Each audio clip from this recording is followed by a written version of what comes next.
নামাজ নাই যার, ইমান নাই তার। নামাজ নাই যার, জানাজা নাই তার। আল্লাহর ফেরেশতার পর্যন্ত তোমার দিকে তাকিয়ে থাকে, তুমি কেন নামাজ পড়ো না, কেন নামাজ পড়ো না? কবরের প্রস্তুতির জন্য প্রথম যে আপনার আইডেন্টিটি থাকতে হবে, আপনার পরিচিতি থাকতে হবে, সেই পরিচিতির নাম হলো না মাকাবির। তোমার অবস্থা কি হয় যখন কবরের কাছে যাও? যখন কবরে যাওয়া পর্যন্ত তুমি ভুলো না যে কি করতে হবে, বারাতি হবে, বারাতি হবে। বিদেশে যাওয়ার সময় এয়ারপোর্টে ইন্টারভিউ হয়, ইমিগ্রেশন হয়, সেখান থেকে সিল দেওয়া হয়। এখান থেকে আমার ইমিগ্রেশন হবে, আমার ইমিগ্রেশনে প্রশ্ন করা হবে মার রাব্বুকা ওয়া মা দীনুক ওয়া মান হাদার রাজুল বুইসাত ফিকুম। তোমার রবকে, তোমার দিন কি? এই যে উনি কে, নবীকে? দুনিয়াতে যারা এই ইন্টারভিউর জন্যে আমল এবং আখলাক দিয়ে প্রস্তুতি নিয়েছে, ইমান, আমল, আখলাক, কয়টা? ইমান, আমল, আখলাক, এই তিনটা দিয়ে যারা প্রস্তুতি নিয়েছে তাদের জন্য সেখানে সাথে সাথে প্রশ্নের সুযোগ হয়ে যাবে। তারা বলবে মার রাব্বুকা রাব্বুনাল্লাহ ওয়া মা দীনুক দীনুনাল ইসলাম ওয়া মান হাজার রাজুল বুইসাত ফিকুম মুহাম্মাদুনা নবিয়ুনা ওয়া রাসূলুনা সাল্লাল্লাহু আলাইহি ওয়াসাল্লাম। জোরে বলেন সুবহানাল্লাহ। ওই প্রশ্নের উত্তর আমাদেরকে মুখোমুখি হতে হবে কিনা বলেন? যদি হতে হয়, আজকে কবরবাসীর জন্য দোয়া হবে, আর এখানে সবার জন্য প্রস্তুতি হবে। কথা ঠিক আছে কিনা বলেন? কবরবাসীর জন্য দোয়া, আর জীবিত যারা আছে তাদের জন্য প্রস্তুতি, তাদের জন্য প্রস্তুতি। কিসের প্রস্তুতি নাও? এখন গিয়ে তোমার ঘুমের প্রস্তুতি আছে, এখন গিয়ে তোমার ঘুমের প্রস্তুতি আছে। তোমার বিছানা ফিট, মশারি টাঙানো হবে, বিছানাটাকে পরিষ্কার করা হবে, তুমি লাইটটা পর্যন্ত জ্বালিয়ে ঘুমাবে না, তোমার একটা ঘুমের একটা পরিবেশ আনবে তুমি, এটার একটা প্রস্তুতি তোমার জেহেনের মধ্যে ঘুরে। কিন্তু কেন তোমার কবরের ঘরটা প্রস্তুত করার তোমার সেই জেহেনের মধ্যে ঘুরে না? কবরটাকে প্রস্তুত করার সেই ধরনের মানসিকতা তোমার মধ্যে কেন সৃষ্টি হয় না? ছোট্ট ঘুমের জন্য একটু প্রস্তুত। আজকে চলেন আমরা সেই কবরের জন্য একটু প্রস্তুতি নিই। কারা কারা রাজি আছি দেখি? নারায়ে তাকবীর, আলহামদুলিল্লাহ।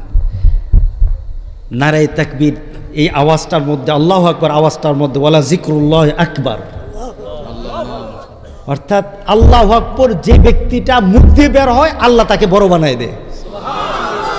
কারণ আপনি এইটা নিয়ে মেন করে কোন আমার ভাই তোমার ভাই, এই সময় আমার বাড়ি কেমনে চা দীক্ষা বুঝি নাকি? চা খাওয়া যাবে না। কথা ঠিক আছে কিনা বলেন? চা খাওয়া যাবে না। আল্লাহ আমাদেরকে কবুল করুক।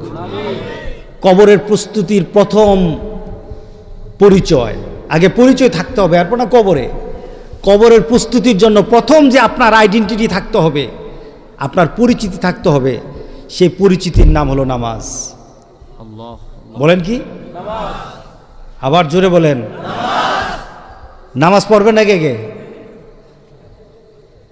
মরা মানুষ নামাজ পড়ে না, কবরবাসী নামাজ পড়ে না, যারা বেঈমান তারা নামাজ পড়ে না, এছাড়া যারা ইমানদার তারা নামাজ পড়ে।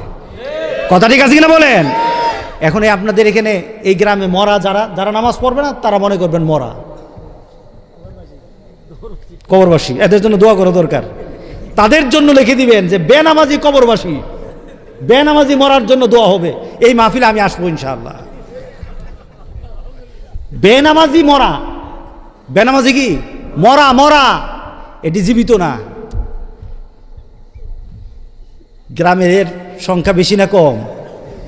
হ্যাঁ, আপনাদের এখানে কম। মসজিদ কয়টা? হ্যাঁ, 11টা মসজিদ। আলহামদুলিল্লাহ, এটা তো পুরো বাংলাদেশের মসজিদ একখানো। আলহামদুলিল্লাহ, আলহামদুলিল্লাহ। নামাজে বাড়াতে হবে। আমি যে কথাটা বলেছি, নামাজ নাই যার, ইমান নাই তার। নামাজ নাই যার, জানাজা নাই তার। নামাজ নাই যার, আজকের দোয়া তার জন্য না। কথা ঠিক আছে কিনা বলেন?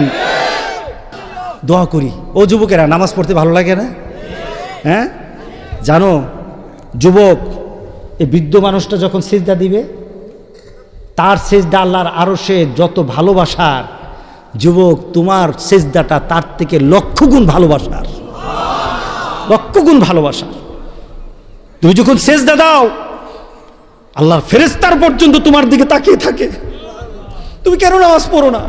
কেন নামাজ পড়ো না? যুবকরা মসজিদে যায় না, বিড়ি টানে, নামাজে যায় না। তুমি কি মনে করছো এই দোয়া দিয়ে বুঝি কাজ হবে?